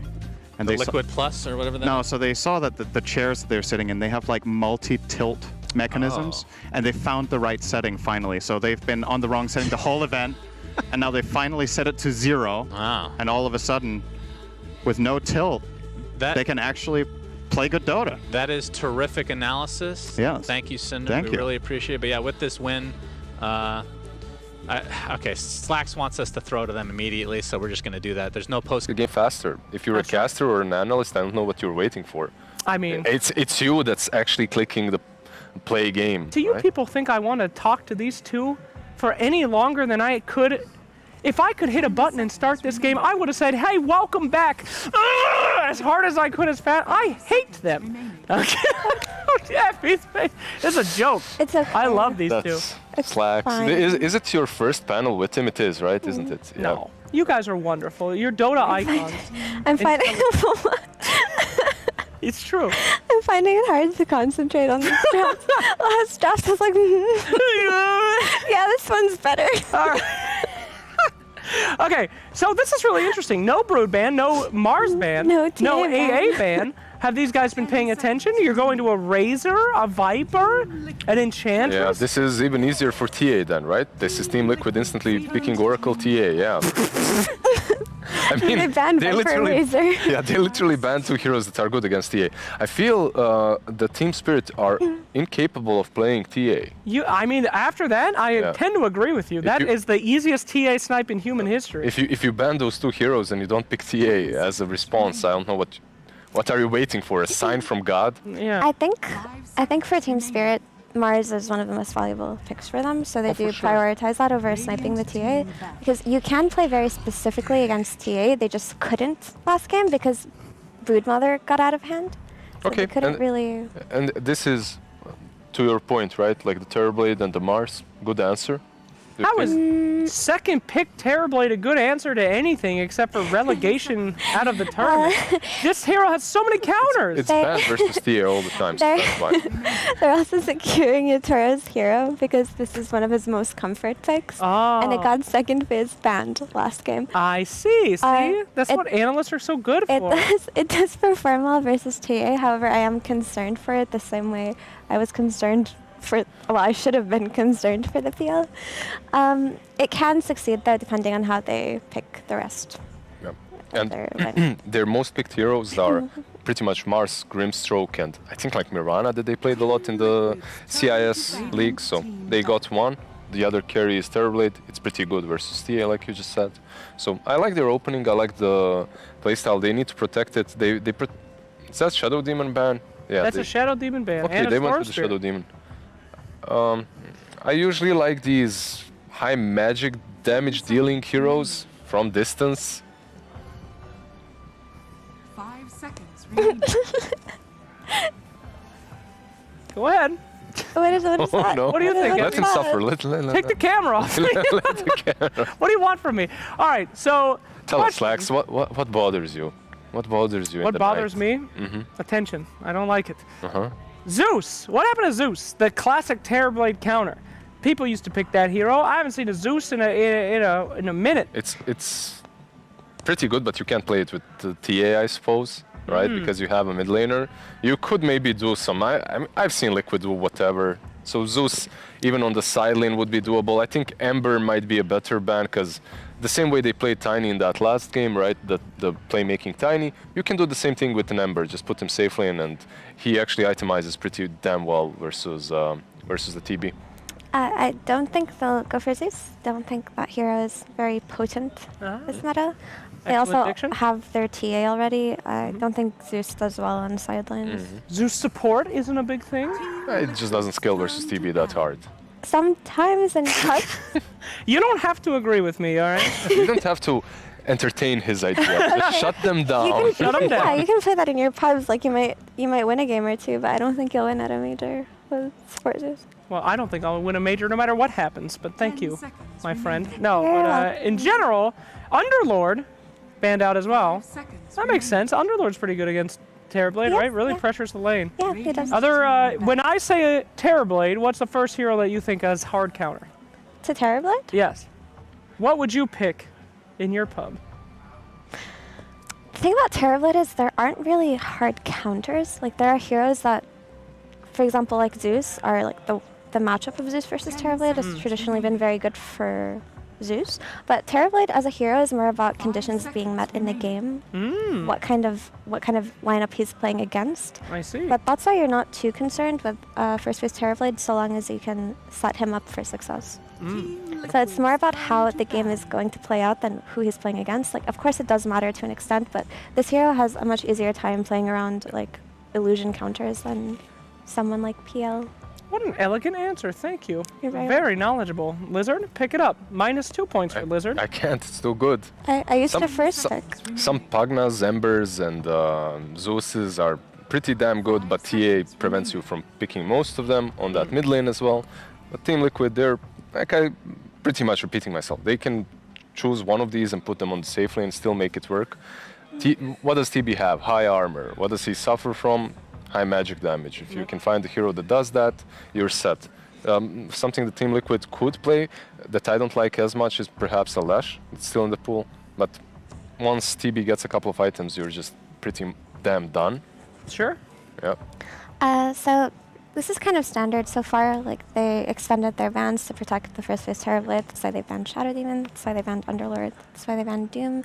And TA's been protected by the Viper Razor Storm ban because Storm actually does do very well against TA, contrary to popular belief. What hero hasn't been banned that's been in the first game, by the way? Broodmother! The mother. The brood- mother. They The did brood in mother, Winter my Wyvern friend. as Yes, you well. are very right. But a hero that also has a lot of magic damage, and that's good versus TB, is the Phoenix. Phoenix! Yeah. Oh, don't try to sound smart by getting your, comment about the hero. A hero that's extremely good against TB. What do you mean? Very powerful, very strong is Phoenix. I mean, I saw the hero. I didn't try to Oh, okay. pretend it. So why is Phoenix good? Just high magical damage? A lot Yeah, of just a bursties? bunch of high magic damage, and also you can't sunder the egg. The egg is unsunderable. So It is you get on, unsunderable. Unsunderable. you get on top of him. Very good mechanics. You use that egg. Don't laugh at him. He's doing his I'm best. not. No, he's right. You can't He's sunder right, an you egg. can't I sunder never an thought egg. about that. Yeah. I don't know. Is there anyone else? Hey, Cinder, Can you sunder an egg? an egg? Can you sunder egg? No. Good Cinder- job. Thank you. Thank you. Perfect. Perfect. Good job. Yeah, I'm more like when I see this Phoenix with the Yeah. Oracle, I see him playing more for the Sunray. Like the sustain is gonna be insane. There's a TA and then the Axe, and you cannot sunder the egg. That Yeah, is you can. It's unsunderable. I'm telling you. My 1,000 Phoenix games have taught me that you can't sunder the egg. yeah. Exceptionally good That's versus Sunder. really good insight. Listen, two kids at home, if there's one thing you take away from this panel, you can't sunder an egg, all right? Guys, we have a Jakiro Lena pickup. When's the last time you've seen Yaki? It's been a minute. Yeah, but you do get something to deal with TA's refraction charges, right? The Ice Path is also really good versus Axe, so there is a reason why they picked it, but the hero hasn't been picked overall too many times. The Lena matchup versus the TA, if this Lena can still be 4, by the way, but if Lena is mid, the matchup itself on the mid lane actually isn't that bad. That's The not matchup, yeah, the matchup is decent. The problem is later on. The TA with the blink and whatnot can just blow you up in a couple of hits, but you have the Mars to protect you, and you're also really good versus the Egg. So overall, it's a nice Lena pick. Yeah, I do think Lena will most likely be 4, but I can see it working mid 2. That's like a very good point. My issue right now with Team Spirit's draft is, like, you look at this Oracle and you have to place very high priority on him, along with the Phoenix. Sorry, Lena can kill the egg. That is unsunderable. Lena can kill it, which is very important. Like, high priority to have an egg killer. But you have to catch these backline supports, and there is a Mars, but Mars typically is not the best hero to jump backlines, actually. Mars tends to jump cores because finding these heroes in the backline is a lot harder. You don't really see him like using his arena on an Oracle. Yeah. But he might actually have to do that because Jakiro isn't going to be the one to find him. Neither is Lina. Yes. So Yeah. unless they last pick, I don't know. It looks like Liquid do think it's a mid Lina, so they're banning Mira's heroes. Yeah, they're banning the force. It can be Lina 4, it can be mid. We really don't know. Liquid are reading it this way. They might be wrong as well. I think they need some reach on Team Spirit. They Well, go that's with the some top. reach. Whoa. All right, that's it. That guy can get on Oracle. That's it. It's decent as well, but they've just picked 2 dead heroes. They picked Jakiro, they picked Tusk. These heroes aren't played for a reason. They're kind Apologize to Tusk. That's a good hero. He's fine. Yeah, of course they're gonna pick Moody Broody. They don't have a choice. What are these heroes? Yeah, why not? Why not just finish off with the Brood? There's like that first game was good. This second one is even better. Like yeah, you can bonk them with Mars Spear and whatnot, but I feel like this is an even better Brood game. Like in that last game, at least you had Konkai, you had some ways of catching her. The only so is this carry axe once again that we're seeing? It is, right? Like the Manta Vanguard axe, and then you just put Brood on the offlane. And Brood is going to have a blast because Terrorblade, who naturally has a lot of armor, actually is even worse now versus the Brood because of Silk and Bola. It's magic damage. The spiders actually hit you with magic as well. So I really like the last pick Brood. I mean, come on. Did they watch first game? 5 seconds. Thing is, I underestimated Liquid last time when they played their comfort, and they have their comfort again. So I do expect them to do well. Team Spirit's draft is a little bit concerning for me, just because it doesn't have the most typical catch heroes for these back. All right, enough. I can no longer take it. Your discussion is too much for me. Big Spider make bad or Mr. Walrus? I choose Walrus. Go game. Have fun. Sunspain, if you say anything bad about me, I swear to God, I'm going to throw part of this chair at your head. Under the ward, Cinderin. That would be the strategy. That's true. Literally. That is actually true because, as you just pointed out, the Phoenix ulti is a ward. You could also sunder power cogs. That's right. Thank you, Cinderin. Anyway, they got brooded again. Yep. Everybody saw it coming. Nope. Can they, well, everybody but Spirit, can they do anything about it, Cinderin? I don't know. I don't get it. Like, it's really weird for me to see. Liquid is a team that loves Brood a lot. Like, they've played this on Koikva a lot of the times in the past in different metas. In this tournament, it's been like first phase banned a lot, or at least banned in the second phase. Now, 2 games in a row, Team Spirit give it away 4th and 5th pick in games that are actually pretty important to them. And in neither of them do I feel like they have very good solutions. Like, I would be super happy to be proved wrong here and have them win this game, but I'm so concerned. Like, if a team that loves Brood gets to last pick Brood like this, they are having a field day, almost always. I mean, they talked about last game they had Kunkka to technically catch the Brood and kill the spiders. It didn't really work out too well. Now their catch is essentially Snowball and then eventually the Blink into Mars Arena. I guess Rebuke is pretty good at killing the spiders. Not as long range as a Tidebringer, though. I mean, they picked, you know what, let's just talk about Tusk and Jakiro. These are heroes that are just not picked anymore. I'm really happy to see them. I obviously not convinced until we actually, this is the thing, we've said this last series, I think. But the thing I love about Team Spirit is they're picking heroes that are not in the meta, and at times they're making them look really good. Is this going to be one of those games? I'm not sold on Jakiro here. I think they only really picked it into the TA, right? They picked it into TA Oracle Phoenix. I think the 2 supports are great against Jakiro. One of them has block for magic damage, and the other one doesn't care about taking damage as long as it gets it ult off. Jakiro doesn't have good attack speed. It doesn't have good attack range, so it's terrible against the egg.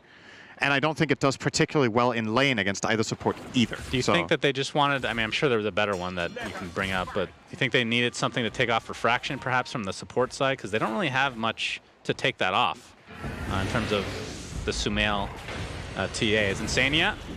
He might be in some trouble here. That is Tag Team. That is a very strong level 1 spell, and in fact, that will be first blood going the way of the Tusk.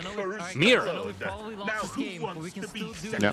They're going to choose to tri-lane the Brood because they know that any dual lane combination they have will not handle this pressure. This is something similar to what we saw. Actually, never mind. They just wanted the first blood and now they're TPing out.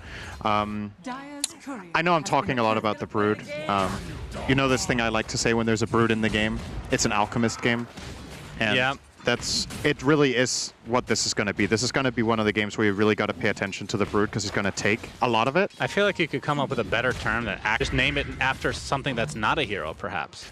Are you going to play the game, Cinderin? Yes. Okay, just check. Eventually, but for now I'm watching it. Okay, thank you. Yes, you're welcome. I'm worried for Spirit in this bottom lane that when Brood hits level 4, 5, especially 6, the good thing against about Terrorblade, I guess, is that he can jungle level 4, right? You just leave. You're not going to do well in that lane. Who are they going to park there? Is it going to be Mars? If Mars has a bad start in the top lane, he is not very able to go down there, and he's playing against a carry Axe. Great matchup, but at the very least they find the Oracle kill. Very interesting how Jakiro seemingly was able to do that almost on his own. Maybe it's a great hero after all. Oh, they did meta for it. Never mind. Yeah, Koifa into the trees, and Yataro doesn't want to waste his time, so we'll use the rest of the... Oh, we're going to see some action top lane. The rebuke after the spear for Collapse. A 3-0 advantage for Team Spirit. They heard people talking smack. Speaking of smacking, Mickey does end up getting the trade in the end. But why do you think Jakiro isn't played? Like, forget about this game in general. Is there a reason that the hero just is considered not good right now? I mean, it provides push, right? Has good damage overall and a nice stun. So it has multiple. I think its biggest strength is the early laning stage. But the problem is after the laning stage, its primary weaknesses are it's slow. All of its cast animations are long. Yeah. So at a higher level of play, people have an easier time dodging the spells in general. And a lot of the damage can get countered, right? You can dispel both dual breath and you can just run out of macropyre and it fades, or you can dispel that too, I believe. Ice Path is not very strong until it's maxed out. And he just, like, you gotta hold it up against other supports that are strong in lane and what they offer later, right? Like, similar to what I've talked about a couple of times in this tournament so far, it's about the conditions, right? Like how often do you get a very good Jakiro combo? Like what does your lineup need to have for Jakiro to shine? A classic pairing would be something like Darkseer. Okay. A spear into the tree, but Mira, he was getting off the tag with a lot of damage, but he's gonna fall to the Axe passive. Counter Helix for the win. Collapse, not able to catch up to Mickey.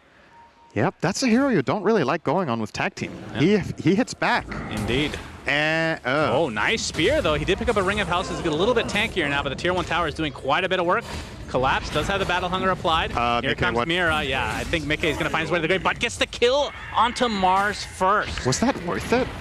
Wow. I don't know if that was worth it. Taiga, in the meantime, being chased. Dead. Yeah, that is a snowball available, and he'll use it. All right, I'm going to go ahead and say that was not worth it. Thank you, Cinderin. You are welcome, sir. Okay, well, I mean, once we get to level 6, that's going to be, like you said, the most interesting part where Koifa's just going to be in this lane by himself, seemingly. I think so. I mean, Lina, I could see like clearing the way, but you don't want to be a mid-hero just staying in one lane trying to contest, especially with Toronto-Tokyo playing. We've seen him destroy on this hero before. Lina can't clear against Brood. I don't think so. I think it's too difficult. Dragon Slave doesn't kill the spiders, and your spells can get dodged, right? Hitting the stun is hard. Lina just cannot be there at all. So it's only Mars. Nobody else has a chance. Jakiro dies as well against Brood. Do you think, I mean, they must have known that it was a possibility that they were going to pick Brood, right? I think so. Like, I feel like it's not possible after Game 1. I mean, after Game of Thrones, I believe you can forget about literally everything. So maybe they just forgot about the Brood. Are you talking about the writing of that show, how it went downhill as if it made no sense? Just a specific justification of how someone just forgot about something. We kind of just forgot about the Brood. Okay. Yeah, okay. I'm just shocked that you made a TV reference. It wasn't that good, though, but I'll that's because you don't get it, because you don't watch TV. I'll give you credit. As Koikva getting chased by his own Brood illusion. We haven't talked about mid, by the way. Let's swing by mid for a moment, because Sumail was having a really good start. I think he was, okay, we're not looking at mid anymore. Yeah, Taiga's getting beat down by Mira. I mean, this is the beauty of Tusk, right?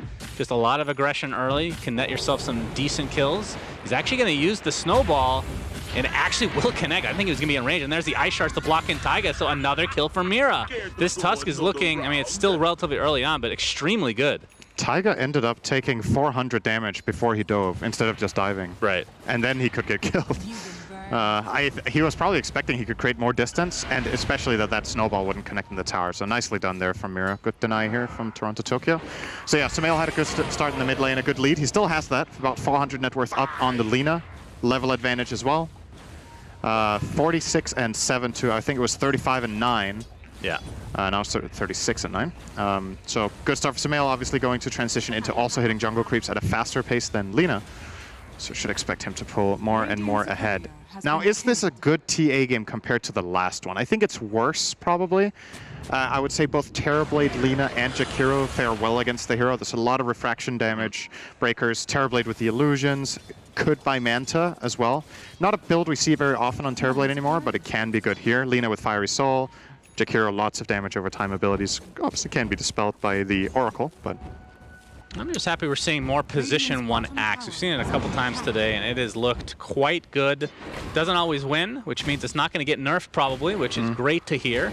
As Collapse is going to stumble upon Mickey's stack, who's just going to leech a little bit of XP. Does get level 6, doesn't have mana for the arena unless he uses a Soul Ring. Just trying to steal some CS here.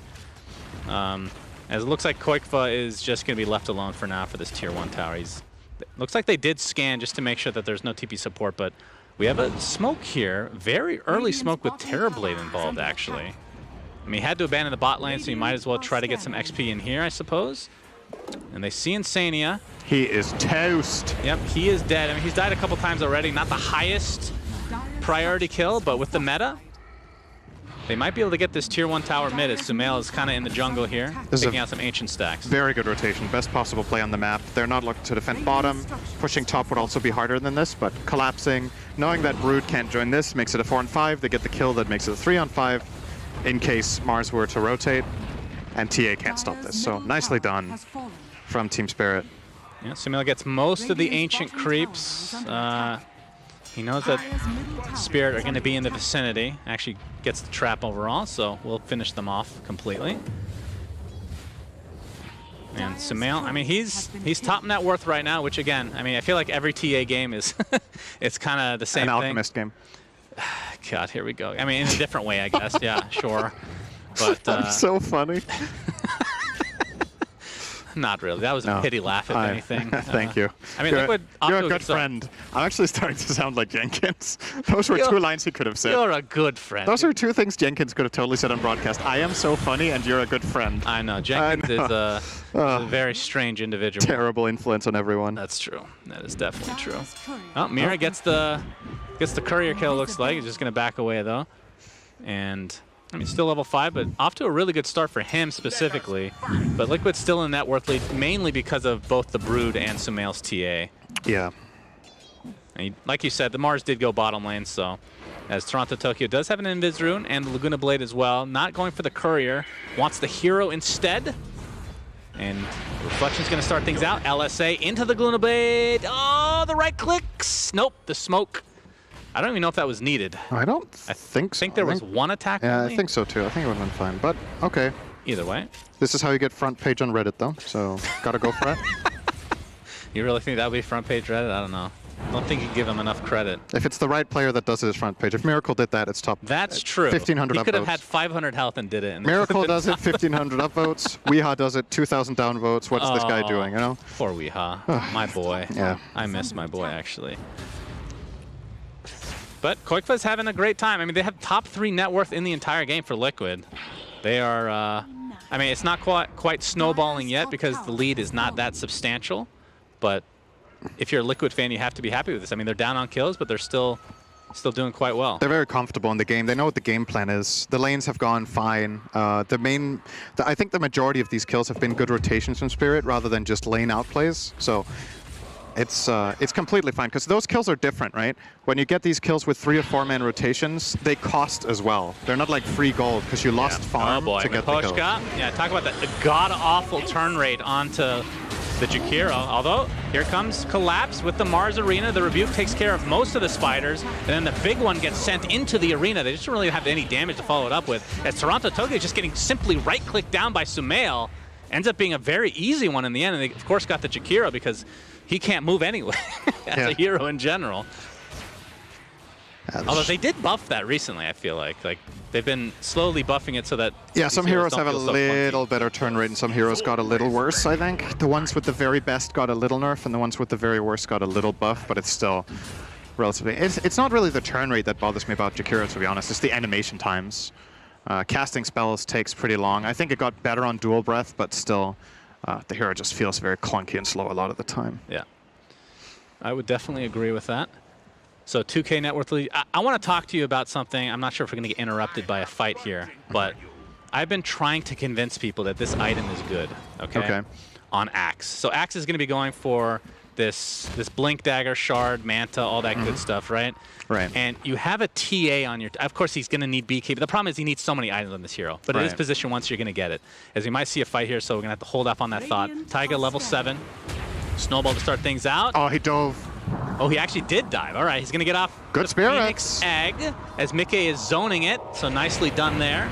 So it will be a successful egg in the end. Saves his life, essentially, as Mira kind of just walks away. So things just dissipate completely.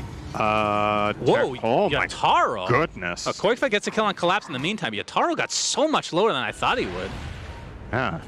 He does live, so in the end, no big deal. But yeah, Collapse dying, not too great, obviously. And if this is another lineup, it's just with a TA, gives you the Roche potential. Yeah. So always have to be wary of that. What do you want on Axe?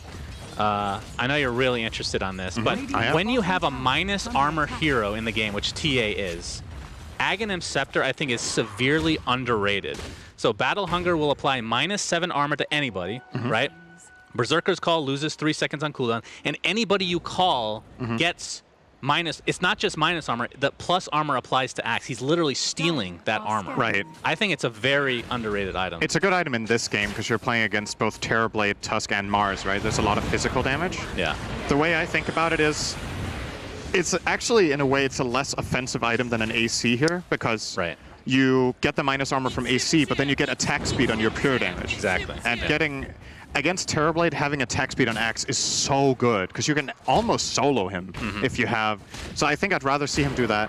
But if the Terrorblade was, say, a PA, I would have probably liked the Aghanims more, to be honest.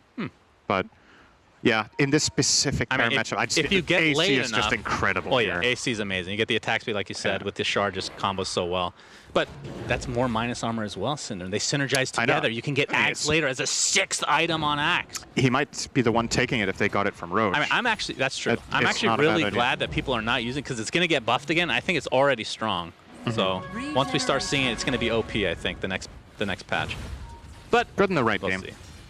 This is definitely one of the better games to buy it in. Yeah, typically I would never see anybody buy it unless there was a minus armor, like mid hero or something like that. As we're going to see, LSA, again, he tried to use dive, but just not fast enough. So another kill going the way of Team Spirit, but there's just, feels like they're losing, the longer this game goes, they're just losing more ground because of both TA and Brood just controlling the map. This game is so similar to the last game. It almost feels like we're watching the same game, right? Brood wins the bottom lane, takes the tower. TA farms mid, pushes out. Yeah. They will get the first Roche, most likely at the rate this is going, unless... okay, this is a good kill. Absolutely. There's the Mars Arena, Macro Pyre, Ice Path combination into the dual breath. He's at half HP still, very tanky. Mira's here as well. The Rebuke does a ton of damage. And surely he doesn't live. No oh boy. way. Down to the bottom. No, Spear no. Toronto, Tokyo. Can he get the wave off? Doesn't even connect. And remember, the more time he buys, the more HP he gains through the spin webs. Oh, and they're getting tipped galore, and he still has 5 webs to go. Oh, and he is so far away from them. Oh, wait. Collapse. Oh, boy. Now he's stuck in the trees. All right. Has to TP out. All right, Koikva. Oh, my God. See you at the top of... Second on Reddit behind Miracle.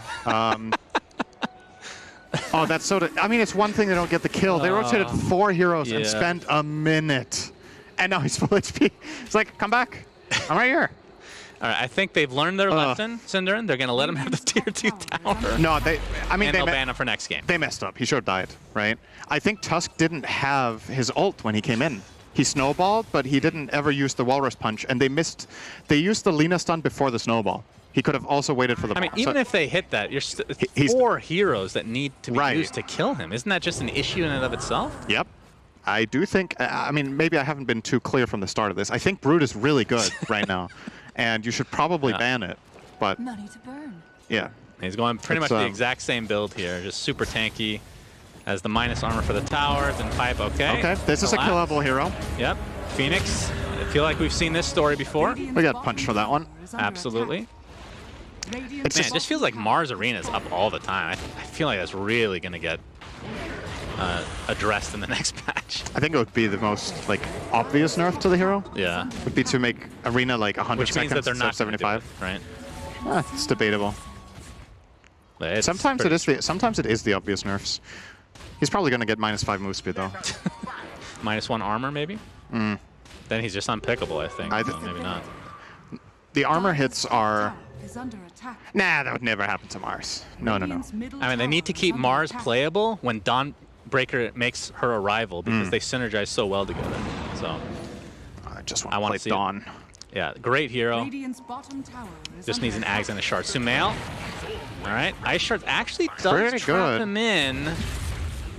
They didn't have any vision to see. They just assumed, I suppose, that he got up the cliff. But either way, going to back off. So a little bit surprised we haven't seen a pick-off into a Roshan yet for Team Liquid. As, I mean, Sumail's just going for the same build. Aghanim Scepter's next on the list, so he could just be all over the map. Mira trying to TP out, but the right clicks are there. And there's the pick-off right in front of the Rosh pit. And something tells me that Roshan's about to die, Synderen. A lot of minus armor here. Miposhka, I mean, they do have some annoying spells to mitigate this Rosh attempt. But the Macropyre will eventually end. The fire shall be extinguished by the ice path, if only it worked that way. Sumail, all right, we see the pipe come out. That would be one way of making Jakiro even worse.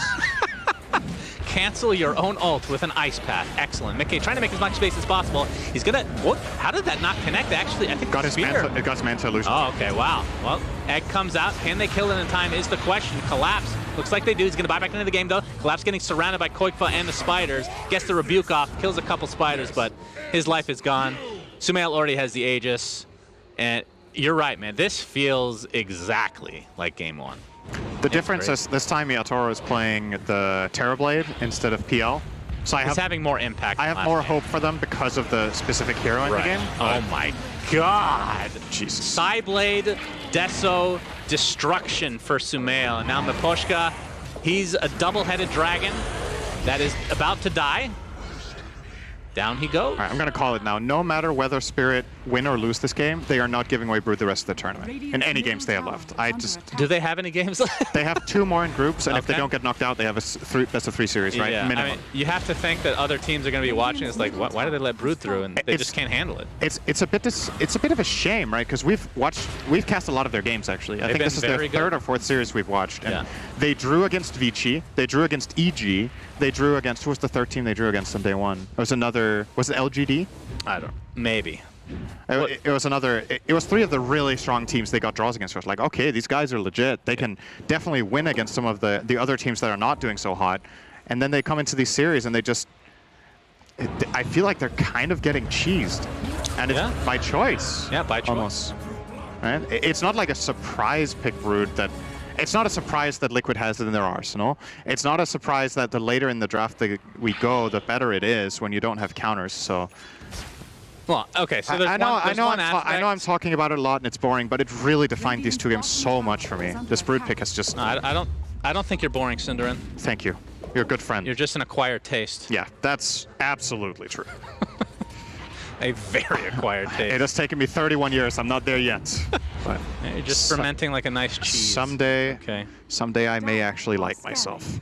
Well, that's depressing. All right, let's change the subject. Sumail's having himself a game. I mean, back to the Brood. Not to beat a dead spider here, but wow, you actually laughed at that. Yeah. That was such a bad one. But I thank know. You.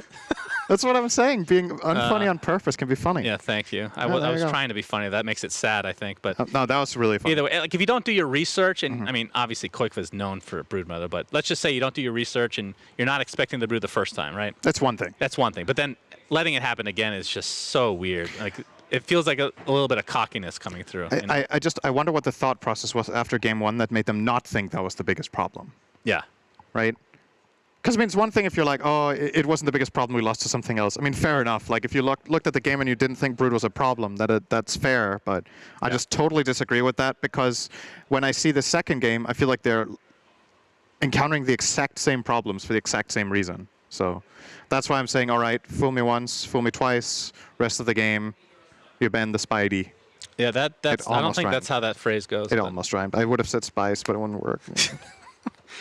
God. Hey, when you get cranky at night, it really shows, Syndrome. You really hate this broodmother so much. Oh, look at these spiderlings. They can't really choose what to do. Yeah, and this is great micro from Koikva. You can see why he's so good at this hero.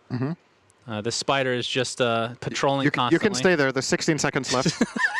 Put on some Daft Punk. Let's make sure we don't lose a kill here. Around the world, around the world. No! Man, that is quite the cosmetic, He lost too. the web. Yeah, that's unfortunate. So it... Yeah. Whatever. Can we get a replay so I can sing the song? Oh, Spear into the Mars Arena. Rebuke to follow. There's the percentage base heal from Taiga this time around. Mickey is extremely strong now that he has that Manta, but no Shard, actually, so maybe not so much. Oh, wait, maybe he does have Shard. I think we're clicking on Mars there. But Collapse either way. Gets a Battle Hunger, but able to blink out in time. But in time doesn't really much as he dies shortly after. So 2-for-0 exchange. That's not really an exchange. That's a he doesn't have Shard. You're right. So it's coming up. He's sent on Courier. It's funny because Manta is pretty bad when you don't have Shard. It's only good for like pushing out waves and whatnot. But yeah, Itaro getting chased by Sumail here, but Mickey jumps in with that Berserker's Call into the Manta style, and Insania trying to get that off, but not able to really connect with much else. Not enough damage here to take out the terrible. I mean, he is 3rd net worth right now. It's a pretty difficult hero to kill in general. That might have been a kill with the Shard that's arriving now, though. Like, that was deceptively weak. Yeah. Considering how many illusions and the attack speed he gets now and everything, doubt. it's going to make a very big difference. I was hoping we see the replay of the Spider, but instead it's going to be this kill. Toronto, Tokyo, with that Laguna Blade, you can see. Oh, last attack. Yeah, beautifully done. He could have egged to live, but thought he was going to survive. Yeah, Mickey actually jumps in. Collapse. Gets off the Spear. Mars Arena as well, and there's a lot of spiders to work with. The Collapse actually on the other side, and he's going to be able to use his Rebuke to kill off most of those spiders now. False Promise onto the Broodmother. Will he survive through this? Doesn't look like it. And that's a pretty big kill for Team Spirit. They could get another stun onto Insania into the LSA. So double kill for Yataro. This is an opening, Cinder. There's no Roche for a while, so they can't really get anything like that, but more objectives, perhaps like the Tier 2 mid. There's still a bunch of towers bottom for them. I think the best thing you can do in this situation when there's no Roche is try to spend this time warding for the next place Brood is going to go and then go kill him again. Or TA. Like, pick whichever core you want to focus on and be one step ahead. They do have one Ops, one Sentry on Jakiro. Either that or you prepare for Roche, but he's far away. Like, the earliest spawn is 2 minutes, so the average spawn is 3.5, right? Yeah. I mean, you could ward for that, but there's a good chance it gets covered by Liquid when they spawn again, so rather try to find something. A lot of drawings on the map here. And Mickey jumps in, gets the call up onto the Jakiro. He's already used his Macro Pyre. Sumail on the other side. This is going to be a very, very easy one. And like you said, now that Mickey has this Shard, his damage gets amplified by a lot. He's actually going for Boots of Travel, so just trying to be all over the map. I mean, TA already has Ag, so they're going to have a lot of mobility now, which... I mean, does that surprise you at all? I mean, obviously the move speed is just really good for Axe in general, but typically you'd see, like, you know, we talked about Assault, we talked about BKB. There's a lot of things you can go for Axe that feel pretty standard at this time. So what did you say he was getting? Travels? Yeah, Travels. Yeah, I don't know. I don't feel like that's necessary. I guess I'm kind of arguing against Travels a lot of the time here. In games where you're dominating like this, I think I'd rather just him be able to fight. Oh boy. But if they feel like they can split the map better... Oh, Rebuke actually misses. Nice micro from Koikva. Mars Arena is down, and Mickey gets the call off and Collapse. He's just going to try to TP out on the other side, but the Culling Blade is there to finish him off. Mira also died in that engagement, so Liquid, it just feels like they're just getting these kills. It's high ground time. Absolutely. Mickey, not the greatest tower pusher, but he's going to stick his fate. I mean, he does have the dragon skill, I suppose. So he can be very confident in jumping in, though, I think, with Insania and the Sunray behind. Yeah. They have a lot of protection, and the burst damage on the Radiant isn't that good, except from Lina. Yeah, that is true. So you even see Koikva just tanking the tower and the Lina at the same time. And of course, you have Insania in the back with Fortune's End to dispel all this annoyingness that is Team Spirit. And obviously the False Promise to eventually save whoever they go on. Mm-hmm. And now they're cornered again. They lost all map control with those 2 deaths. Yeah, absolutely. And Sumail with the traps just going to push top. They can come back bottom anytime. Yeah, he has the Ags and the Shard, so the silence again. Broodmother, Koikfa has both Ags and Shard, so the Ags just allows him... Actually, I'm trying to remember. Is it just like really fast movement speed? Did they change that for Broodmother? I think it's still the same old, pretty much, right? It gives you more webs, I think, right? The Aghanim Scepter. And then the Shard, it's just the AoE Silken Bola, which is pretty strong right now. So you get, I believe you get eight more webs, and then you get more move speed in the webs. Right, right. Okay. Oh, that was a potential pick there for Collapse, but nice blink out there from Mickey. And you can see that Yataro is very confident that he's going to be picking up all these items in there. Butterfly, Satanic, Aghanim Scepter. They're in it for the long haul right now for sure. But look at this call from Mickey onto 2, into the Sunray to follow. This is going to be absolute demolishing from Team Liquid. Mars Arena finally comes out, but Collapse is about to die. There's the egg. Looks like it might be taken out in time, though. Just barely. Not able to get it off, but the damage from TA is just way too strong. Terrorblade dies. Does have buyback now, but I believe he used meta, so not going to be of much use, sadly. And Poshka gets off the Ghost Scepter, but that's going to amplify the damage from the Battle Hunger, and yeah, this is looking quite over in favor of Liquid, which is a real shocker considering the draft. Yeah, what a great call from Mickey. I think he got 3 into a full duration Sunray, so great stuff. Team Spirit, I don't blame them for trying to find an opportunity and find a fight. They're starved, they're losing the map. Yeah. You got to do something, but ultimately, the advantage is big, and if you get that one major initiation on the Axe, the fight is just exceptionally difficult. Yep, they get mid-racks, they get a tier 4. They back off from the tier 4 because of the TB buyback. Of course, not super, I mean, he's only level 17, actually. I didn't even realize that, so, but I mean, his essential ultimate, which is Metamorphosis, I guess we can call it, 80 seconds still. That's what makes him a hero. So 2 racks down, and kind of like we've seen in a lot of these games, they get these 2 racks, but they don't really even have a tier 1 top right now. It's funny how these games are, like, I feel like it's more consistent than I'm used to seeing, that just this entire side of the map is just kind of ignored by the winning team almost. Like in terms of tower. Yeah, and this has developed even in this patch. I think this being standard is, I feel like this is something we saw months ago. In the older map, that people would play the map like this, where you would save the 2 enemy offlane towers for last. But now it's starting to become normalized in this patch as well. It's not an every game kind of thing. Like sometimes people will take that other tower. But man, this Ag is so crazy from Sumail. All right, there's going to be a free shard on this bad boy. Team Spirit not even in remote destination here. Who does the shard go to? I mean, everybody on the team already has. I would assume it's the Phoenix. 100%. No question. Well, yeah, I guess Oracle actually has his shard, so that's kind of cool. So yeah, Sunray will now be able to be castable during the egg, and it provides a slow just in general for the spell I don't think Oracle has shard, right? He has gem. Oh, is that the gem? Yeah. Oh, okay, my bad. Yeah, the Oracle shard is also not that good.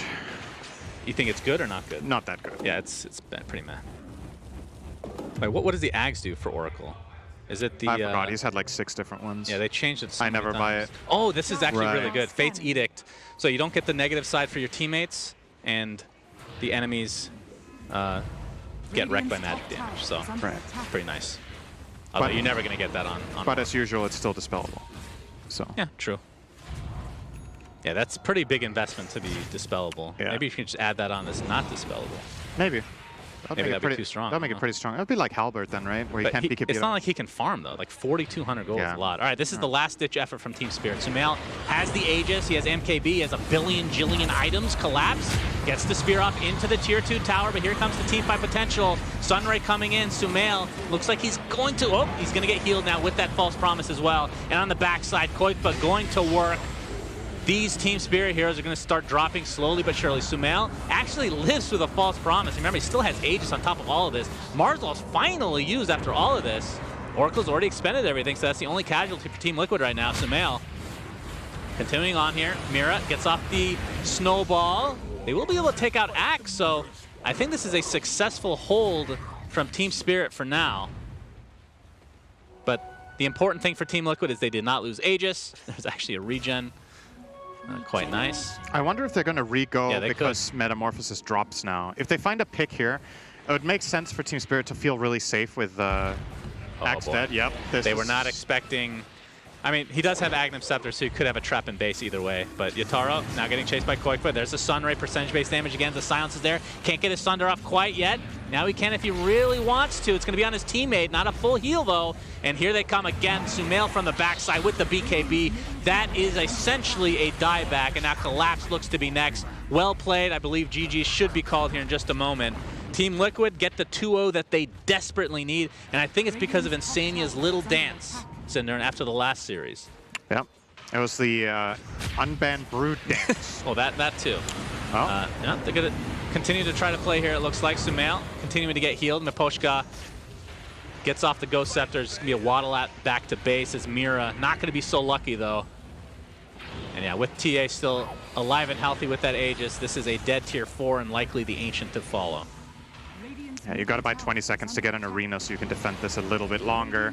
Yeah, and I don't think they can't buy 10 seconds here. It's GG over. is called. Mickey with the last call of the game into the Culling Blade. Nothing feels better than a beautiful Culling Blade. You know what feels worse is when you don't get the kill with Culling Blade. You feel very impotent. You feel very pathetic. It's true. You feel like Jenkins, basically. Getting kills feels better than not getting kills. That is correct. Thank you, Cinder. Absolutely. You are such a good analyst. I really appreciate you helping me out here today. Taiga is making a gesture that looks like he's complaining at Mickey after a 2-0.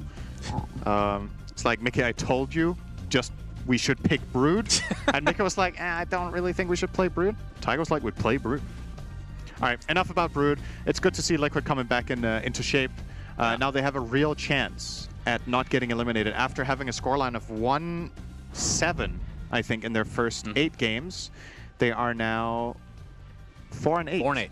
So that ties them with Team Spirit, who were just on the inside, I guess you could say, of the continuing on to play teams. But yeah, this changes a lot. I mean, I don't know. I think, is it Liquid that plays EG tomorrow? That is... I believe so. That is going to be I think that's their last match, and I feel like they at least have to draw, and if they do, then they have to hope that Team Spirit just goes 0-2 in their next match. But a lot of cool storylines. I mean, we've talked the Broodmother to death. I feel like the panel's just going to talk about this anyway, so what do you, other than banning Brood, let's say it gets through and you know it's getting through, like what should your plan be? Because it feels like they have some heroes that can deal with it, but it just doesn't ever feel like enough. I don't know, I think you need to have a better lane against it so you pressure it in the start, or you have to start as 3 heroes and really pressure it, and then afterwards you need to have a designated hero that can really lane against it, like Timbersaw or something like that. Just sits there and runs at the Brood and doesn't care. Even a hero like Mars, who's technically pretty good against Brood, still got solo killed in that game. So yeah, I mean, the fact that Brood can just be so much more flexible now, she can kind of be all over the map. She kind of plays like the old days where, I mean, in some respect that you're pushing your own lane and you can do your own thing, but she just is so much more flexible than she used to be. So just a much higher value pick. But let's see as this thing keeps coming off, and I'm just done. Let's see what the panel has to say about, I know you guys are sick of